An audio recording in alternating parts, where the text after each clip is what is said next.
11 अक्टूबर नवरात्रि नवमी तिथि पर गाय को खिला दे, ये एक चीज होगी हर मनोकामना पूरी। नमस्कार दोस्तों, राधे राधे, जय श्री कृष्णा, हर हर महादेव, जय माता दी। दोस्तों, स्वागत है आप सभी का आपके अपने चैनल में। आज की वीडियो बेहद खास और ज्ञानवर्धक होने वाली है, क्योंकि आज हम आपको बताएंगे कि शारदीय नवरात्रि की नवमी तिथि के दिन यानी 11 अक्टूबर को गौ माता को यह चीज खिला देंगे तो मानकर चलिए, आपका भाग्य बदल जाएगा। आपके सभी कष्ट, दुख, दर्द और समस्याएं एक ही दिन में समाप्त हो जाएंगी। मित्रों, अगर आप गौ माता से जुड़े कुछ खास उपाय कर लेते हैं तो मानकर चलिए कि आपका भाग्य बदलना तय है। इसीलिए आपको इस वीडियो को पूरा देखना होगा, तभी आप इसका लाभ प्राप्त कर पाएंगे। माताएं एवं बहनें, आपसे अनुरोध है कि इस वीडियो को सच्चे दिल से लाइक करें और कमेंट बॉक्स में जय गौ माता अवश्य लिखें और सच्चे हृदय से इस वीडियो को लाइक करें, जिससे गौ माता की कृपा आप पर बनी रहे। आज का उपाय आपको इस नवरात्रि के दिन रोडपति से करोड़पति बना सकता है। मानकर चलिए कि एक ही दिन में आपके भाग्य के तारे बदल जाएंगे, सुख सौभाग्य की प्राप्ति होगी और आप एक सफल व्यक्ति बन जाएंगे। अगर आप शारदीय नवरात्रि की नवमी तिथि के दिन यह उपाय कर लेते हैं तो मां लक्ष्मी की कृपा अवश्य होगी और आप धनवान बन जाएंगे। तो जानते हैं कि 11 अक्टूबर को शारदीय नवरात्रि की नवमी तिथि के दिन गौ माता को क्या खिलाना है। यह एक छोटा सा उपाय है, जिसे करने पर रोडपति भी करोड़पति बन जाएगा। सभी संकट, परेशानियां, पितृदोष, मृत्यु, दंड, सभी का अंत हो जाएगा। पूरे साल भर आपके घर में धन दौलत की कमी नहीं होगी। 7 पीढ़ियों तक आपके घर में समृद्धि बनी रहेगी और आपके सभी दुख, कष्ट और संकट दूर हो जाएंगे। तो मित्रों, इस नवरात्रि की नवमी तिथि पर आपको यह उपाय अवश्य करना चाहिए। यह उपाय बहुत ही शक्तिशाली और प्रभावशाली है। इससे तत्काल आपके जीवन की गरीबी खत्म हो जाएगी। यह उपाय जीवन बदलने वाला है और जैसा कि शास्त्रों में कहा गया है, गौ माता के शरीर में 33 कोटि देवी देवताओं का वास होता है। उनकी सेवा करने से सभी देवी देवताओं की कृपा प्राप्त होती है। इस दिन गौ माता को एक खास चीज खिलाने से आपके जीवन में सुख संपत्ति और धन की वृद्धि होगी। गाय को जो खिलाना है वह एक विशेष प्रकार का गुड़ और अक्षत है। ध्यान रखें कि गर्मियों में गाय को गुड़ न खिलाएं, लेकिन सर्दियों में गुड़ और अक्षत जरूर खिलाएं। यह उपाय बहुत ही प्रभावशाली है और आपकी किस्मत को बदल सकता है। इसके अलावा अगर आप चाहते हैं कि मां लक्ष्मी की कृपा आप पर बनी रहे, तो आप पीपल के पेड़ के नीचे सरसों का चौमुखी दीपक बनाकर जलाएं। यह उपाय भी बहुत प्रभावशाली है और इसे करने से आपकी मनोकामनाएं पूर्ण होंगी। आप इसे जरूर आजमाएं और देखिए कैसे आपके जीवन में चमत्कार होता है। पुराणों में कहा गया है कि जो लोग गाय के प्रति प्रेम रखते हैं वे महाभाग्यवान होते हैं। ऐसे लोग घोर पापों से मुक्त होकर स्वर्ग की प्राप्ति करते हैं और अगले जन्म में धनवान बनकर सुख भोगते हैं। साथ ही आराम कर रही गाय को कभी भी कष्ट देकर उठाना नहीं चाहिए। जहां गाय बैठती है उस स्थान से नकारात्मक ऊर्जा समाप्त हो जाती है। जो लोग गाय के बैठने की जगह को नियमित रूप से साफ रखते हैं वे अपने जाने अनजाने में किए गए पापों से मुक्त होकर गोलोक में स्थान प्राप्त करते हैं। गाय को डंडे से मारकर उठाना या उस पर पानी डालकर उठाने से मनुष्य पाप का भागी बनता है और अगले जन्म में उसे दर्द भोगना पड़ता है। शास्त्रों में बताया गया है कि गाय का दूध उसके बछड़े के लिए होता है। बछड़े से बचा हुआ दूध मनुष्य के लिए होता है लेकिन कुछ लोग बछड़े के हिस्से का दूध भी निकाल लेते हैं, जो कि घोर पाप माना जाता है। ऐसा करने से दूध निकालने वाला और उसे पीने वाला दोनों पाप के भागी बन जाते हैं। साथ ही शास्त्रों में कहा गया है कि गाय और बैल की पीठ पर कभी नहीं बैठना चाहिए। ऐसा करने से महापाप लगता है और उस व्यक्ति को नरक की यातना भोगनी पड़ती है। गाय और बैल महादेव और महादेवी के अंश माने जाते हैं, क्योंकि नंदी ने स्वयं अपनी इच्छा से महादेवी की सवारी बनने को स्वीकार किया था। शास्त्रों में गाय के दान का भी बहुत महत्व बताया गया है, परंतु बूढ़ी और बीमार गाय का दान कभी नहीं करना चाहिए। कठोपनिषद में नचिकेता की कथा भी इसका उल्लेख करती है, जब उन्होंने अपने पिता द्वारा बूढ़ी गायों के दान का विरोध किया था। जो लोग बछड़े सहित गाय का दान करते हैं, वे महान पुण्य प्राप्त कर स्वर्ग में स्थान पाते हैं। अगर आपकी कुंडली में सूर्य, चंद्र, मंगल और शुक्र की युति राहु से हो, तो इसे पितृदोष माना जाता है। सूर्य का संबंध पिता से और मंगल का संबंध पितृदोष से होता है। यदि मंगल राहु या केतु के साथ हो, तो जीवन में संघर्ष बढ़ जाता है।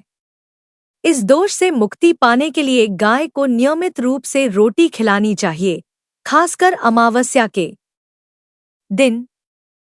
शास्त्रों में कहा गया है कि बृहस्पति गुरु के रूप में माना जाता है। अगर कुंडली में बृहस्पति नीच राशि मकर में हो, तो शिवलिंग के दर्शन के बाद सामने से गाय आती दिखे तो उसे दाहिनी ओर से जाने देना चाहिए। ऐसा करने से यात्रा सफल होती है और घर में दोष समाप्त हो जाते हैं। घर में गाय का होना बेहद शुभ माना जाता है। गाय को रोजाना ताजी रोटी खिलाने से घर में सुख समृद्धि आती है।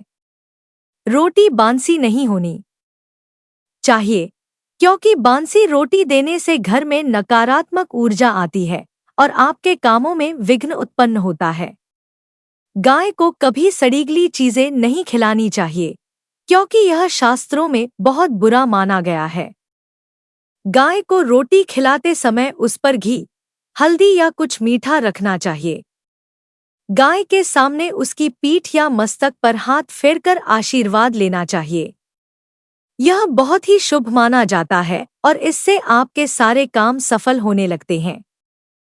नवरात्रि की 9वीं तिथि के दिन गाय की परिक्रमा करने से सभी मनोकामनाएं पूर्ण होती हैं। जब भी गाय को रोटी दें, तो उसे अकेली रोटी न दें, बल्कि रोटी पर घी या हल्दी रखकर खिलाएं। गाय को सूखी रोटी न खिलाएं, इससे दुख और कष्ट दूर होते हैं। नवरात्रि के दिनों में इन उपायों का विशेष महत्व है, जिससे घर में सुख समृद्धि आती है। तुलसी का पौधा घर में लगाने से देवी मां प्रसन्न होती हैं और घर में पैसों की दिक्कत समाप्त हो जाती है। नवरात्रि के समय में तुलसी का पौधा लगाना बेहद शुभ माना जाता है। शंखपुष्पी का पौधा भी घर में संपन्नता लाता है। केले का पौधा लगाने से भगवान विष्णु का आशीर्वाद प्राप्त होता है और आर्थिक समस्याएं समाप्त हो जाती हैं। ऐसा माना जाता है कि नवरात्रि में जो लोग गाय को रोटी खिलाते हैं, उनको पीढ़ी दर पीढ़ी उन्नति मिलती जाती है या वे विकास करते हैं, जिसका अर्थ यह है कि उनके पास सभी प्रकार के सुख और सुविधाएं वे हासिल कर लेते हैं।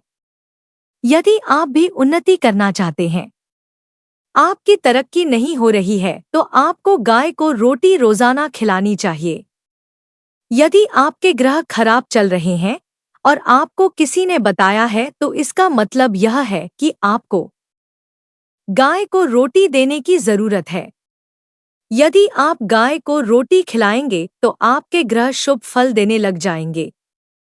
बहुत से लोग अपने ग्रहों को अनुकूल करने के लिए गाय को रोटी देते हैं। यदि आपको पता नहीं है कि आपके ग्रह आपके ऊपर अनुकूल या प्रतिकूल प्रभाव दे रहे हैं, तो आपको चाहिए कि आप किसी पंडित से पूछ सकते हैं। राहु खराब होने से जीवन में दुर्घटनाएं ज्यादा होती हैं।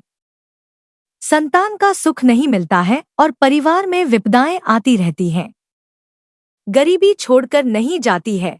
ऐसी स्थिति में दोपहर 12 बजे 7 अलग अलग तरह का अनाज को पीसकर उसकी रोटी या जौ और ज्वार से बने आटे की रोटी काली गाय को खिलाएं।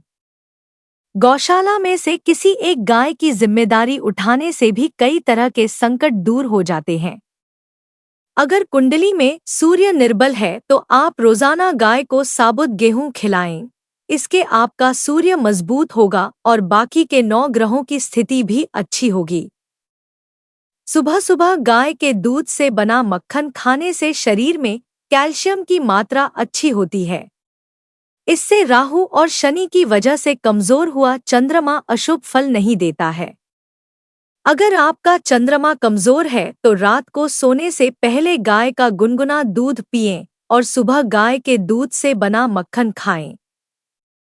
अगर गुरु की दशा खराब या कमजोर है तो गाय की सेवा और दर्शन से ही वह बलशाली हो जाता है। कुंडली में शनि अशुभ हो या 7.5 या ढैया चल रही है तो काला तिल या उड़द पीसकर गेहूं के आटे में मिलाकर गाय को रोटी बनाकर खिलाना चाहिए। वैसे बहुत से लोग गाय को रोटी तो खिलाते हैं, लेकिन रोटी खिलाने के दौरान वे कुछ नियमों को ध्यान में नहीं रखते हैं, जिसकी वजह से उनकी खिलाई सारी रोटी व्यर्थ ही चली जाती है। तो इसलिए गाय को रोटी खिलाएं, लेकिन रोटी को सही तरीके से खिलाएं जिससे आपको अच्छा फायदा मिल सके। गाय को बासी रोटी कभी नहीं खिलानी चाहिए। ऐसा करने से घर के अंदर संकट और गरीबी आ सकती है। आजकल घरों के अंदर यह देखा गया है कि गाय के लिए रोटी रख दी जाती है, लेकिन कुछ दिनों बाद उसे खिलाई जाती है। यदि आप ऐसा करते हैं तो आपकी कोई भी समस्या का समाधान नहीं होगा और गाय जब बैठी हो तभी रोटी खिलाना काफी अच्छा होता है। हालांकि जब गाय खड़ी हो तब भी आप रोटी खिला सकते हैं। गाय को सुबह रोटी खिलाया जाना चाहिए, शाम को रोटी खिलाना अच्छा नहीं माना जाता है। जिस तरीके से आपको गाय को रोटी खिलाना बताया गया है, आपको उसी तरीके से रोटी खिलाई जानी चाहिए, तभी आपकी मनोकामना पूर्ण होती है। नवरात्रि में अगर आप कुछ वृक्षों का रोपण करते हैं तो मां भगवती की विशेष कृपा आप पर बरसती है। दुर्वा लगभग सभी देवी देवताओं की पूजा एवं अनुष्ठान के समय चढ़ाया जाने वाला बहुत काम का घास है। श्री गणेश भगवान का तो यह सबसे प्रिय वनस्पति माना जाता है। इसे नवरात्रि में अवश्य लगाएं। अगर आपके पास जमीन है तो जमीन पर लगाइए या फिर गमले में भी लगा सकते हैं। अपराजिता मां दुर्गा का एक नाम अपराजिता भी है। अपराजिता लता में उगती है और बहुत आसानी से लगाई जा सकती है। यह 2 रंगों में होती है, नीला और सफेद। इसे शंख पुष्पी और विष्णुकांता के नाम से भी जाना जाता है। अपराजिता सिंगल परत के अलावा डबल परत में भी मिलती है। डबल परत वाला अपराजिता ज्यादा सुंदर दिखता है। दोनों ही रंगों के अपराजिता के पुष्प मां दुर्गा को बहुत प्रिय हैं। इसलिए इस नवरात्रि में किसी भी एक दिन इस पौधे का रोपण अवश्य करना चाहिए। ऐसा करने से मां दुर्गा की विशेष कृपा बरसती है। अपराजिता के फूल न केवल पूजा में चढ़ाए जाते हैं, बल्कि इसे ब्रेन टॉनिक भी कहते हैं। इन फूलों को उबालकर उसका पानी बच्चों को पिलाया जाए तो बच्चों का दिमाग का विकास होता है। पान एक ऐसा पौधा है जिसका प्रयोग हर धार्मिक अनुष्ठान में किया जाता है। इसे पूजा के प्रारंभ और अंत दोनों में प्रयोग किया जाता है। नवरात्रि पूजा के 10वें दिन हवन से पूर्व मां दुर्गा को पान का भोग लगाकर ही उनकी विदाई की प्रक्रिया शुरू की जाती है। अगर आपके पास पान का पौधा नहीं है तो नवरात्रि के किसी भी दिन पान का पौधा अवश्य लगा लीजिए। यह बहुत शुभ होता है। इसे गमले में लगाया जा सकता है चूंकि यह एक इंडोर प्लांट है, अतः इसे घर आंगन के भीतर भी लगाया जा सकता है। नवरात्रि में हर दिन मां दुर्गा को लाल गुड़हल का फूल अर्पित करना चाहिए। लाल गुड़हल के फूल से देवी की पूजा का वर्णन विभिन्न पुराणों और शास्त्रों में बताया गया है, लेकिन कम लोगों को पता है कि देवी को शमी का पत्ता भी अत्यंत प्रिय है। नवरात्रि में देवी को गुड़हल और साथ में शमी का बस एक पत्ता हर दिन चढ़ाएं तो मां भगवती की असीम कृपा प्राप्त होती है। शमी के पत्ते के संबंध में एक कथा भी मिलती है। कथा के अनुसार महाराज दशरथ को दशहरे के दिन ही शमी के वृक्ष से सोने के सिक्कों की प्राप्ति हुई थी। उस समय से ही शमी के वृक्ष की पूजा दशहरे के दिन करने की परंपरा चली आ रही है। साथ ही एक अन्य कथा में वर्णन मिलता है कि भगवान राम ने मां दुर्गा की पूजा के साथ शमी के पेड़ की भी पूजा की थी। मान्यता है कि नवरात्रि के समापन पर दशमी तिथि के दिन शमी के पेड़ की पूजा करने से घर में धन संपत्ति की वृद्धि होती है और भक्तों की मनोकामनाएं शीघ्र पूरी होती हैं। शमी को बहुत ही चमत्कारी वृक्ष माना जाता है और इसका पेड़ लगाने से देवी देवताओं की विशेष कृपा प्राप्त होती है। इसे घर के दक्षिण या पूर्व दिशा में लगाना चाहिए और नियमित इसकी पूजा करनी चाहिए और दीप दिखाना चाहिए। इससे घर में ग्रहों का प्रतिकूल असर कम होता है। शमी के पेड़ लगाने से शनि दोष से भी मुक्ति मिलती है। साथ ही इसके पत्तों से तंत्र मंत्र और नकारात्मक शक्तियों का प्रभाव खत्म हो जाता है। विजयादशमी के दिन प्रदोष काल में शमी के वृक्ष की पूजा करनी चाहिए। देवी को शमी का पत्ता चढ़ाते समय सबसे पहले इसे सिंदूर में डुबो दें। इसके बाद देवी का ध्यान करते हुए अपनी मनोकामना मन में रखें और फिर देवी को शमी के पत्ते अर्पित करें। शमी का पत्ता देवी के माथे पर रखना चाहिए, जैसे तुलसी को भगवान विष्णु के माथे पर रखते हैं। देवी दुर्गा के साथ साथ भगवान गणेश को भी शमी का पत्ता अर्पित करें। गणेश जी की शमी के पत्ते से पूजा करने पर जीवन में शुभता बनी रहती है। तो मित्रों, शारदीय नवरात्रि की नवमी तिथि पर गौ माता को यह खास चीज खिलाएं और साथ ही इन पौधों का रोपण अवश्य करें, ताकि जीवन में सफलता, सुख और समृद्धि प्राप्त हो। अंत में आपको यह वीडियो कैसा लगा, जरूर बताएं। अगर इस वीडियो से आपको कुछ नया जानने को मिला है तो कृपया हमें जरूर बताएं। आप चाहें तो वीडियो को लाइक करके भी अपनी प्रतिक्रिया दे सकते हैं। हमारे चैनल को सब्सक्राइब करें ताकि हम आपके लिए और भी महत्वपूर्ण जानकारियां ला सकें। तब तक के लिए अपना ख्याल रखें। जय माता दी।